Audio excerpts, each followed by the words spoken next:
Hey guys, 4Paws here, and in today's video let's take a look at 5 tips or tricks to improve your Bard play. I don't know how many of you guys know this already, but Bard is currently my favourite champion in the league, and although I'm a top lane main at heart, it's about time I talked about my Bay. A lot of these tricks with Bard are minor and subtle, since he's not really a mechanically intensive champion, but regardless they'll hopefully either improve your play or knowledge of the game. So let's jump in with a solid trick for his Magical Journey.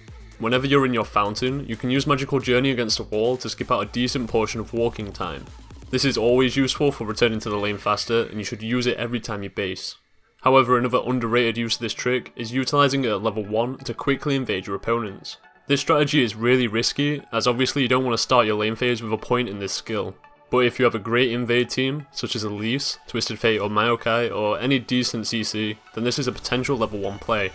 It works best on blue side, as you can sneak into the bottom lane tri-brush with the use of 2 portals, but obviously get creative and you can look for some crazy invade opportunities. I'd recommend to try this in a pre-made group though, as in solo queue you usually have that one pleb who's going to AFK until minions spawn. Bard's healing ability, Caretaker's Shrine, only allows for a total of 3 shrines to be placed at one time. But did you know that even if you've hit the active shrines cap, you can still directly heal someone without destroying your first place shrine?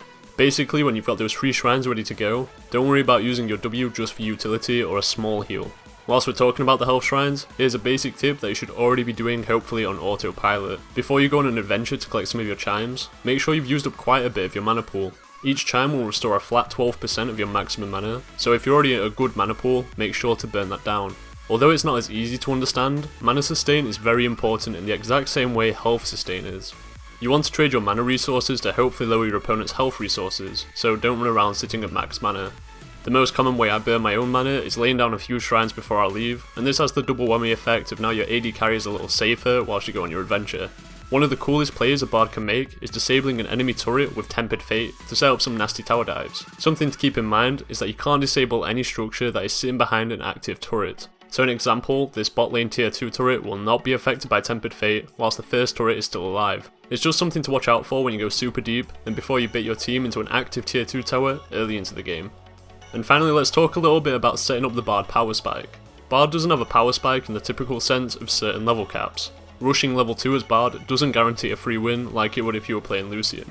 Instead, Bard's first notable spike is when he grabs his first 5 charms. This is because it enables his Meep auto attack to apply a 25% slow for a whole second. With this slow you can begin to utilise an auto attack to set up an easier cosmic binding, which can be devastating in the early game. So to ensure that you get those 5 charms as soon as possible, there's a simple yet effective way to grab your first 3.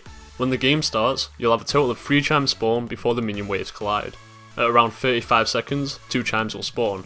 Then at 1 minute 25 seconds, an additional chime will spawn. These chimes will spawn in a location that corresponds to your positioning at the time they're brought into the rift. To play it safe, make sure you're quite close to your tier 2 turret so that your chimes spawn in a good location.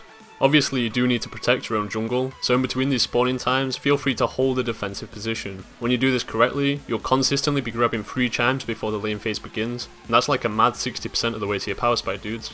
So that's all for today. Hopefully I've taught you something you didn't know, or at very least educated you on the sexiest champion in League. If you did enjoy this video, please leave a cheeky like down below, and don't forget to subscribe for future content. Thanks for watching guys, and until next time, take care.